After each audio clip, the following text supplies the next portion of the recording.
Like I did Madison Square Garden, I don't know, 8 times in my life. And I remember every show, after the show, I would look up, I'd watch the guys clean up and stuff.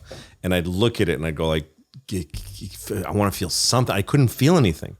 It's like, it's just a day at work. I live downtown. I took the subway and I do MSG like it was my job. And I just go home, but I go, is this special? This is supposed to be special. That's exactly how the first time I did the Wilbur. I didn't feel that way. I sat in the back and I went, I feel like I should be high-fiving someone. Yeah, and as soon as you just did your job. But then, and I don't really remember those shows.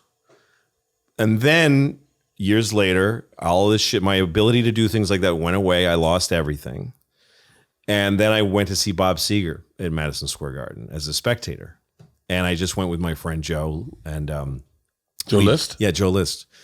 And Joe Mackey, too. I went with 2 Joes to see Bob Seger, who I grew up high school. Bob Seger was the soundtrack to my high school. Night Moves. Yes, down on Main Street. Ramblin' Grambling Man. That's one of my best promo videos was Ramblin' Grambling Man. Oh, it's just the greatest. So I went to see him. I'd never seen him live. And this was his last show. He announced this is his last show at the Garden. And so I'm sitting there and he comes out and he's singing all the songs and it's a beautiful show. He has 14 guys on stage. And you don't know why. And you realize there's 2 bass players, 2 good, and stand next to each other. And he introduces them. He goes, this is Mike, whatever. He was with me since 1962. And next to him is a young man who's, coming up. He keeps his band together, but they can't play anymore. They're too old. They're all in their 70s. Yeah. But he keeps them there. But they each have like a partner guy, like a young guy who's really playing. Yeah. But anyway, so I'm watching that show. And I realize, I think that he and I are the only 2 people in this room who have been on that stage. Like we're the only 2 people who have headlined this room. And I'm just sitting here in seat number whatever. And I got really sad. And I was just crying. And also his music is very emotional. Yeah.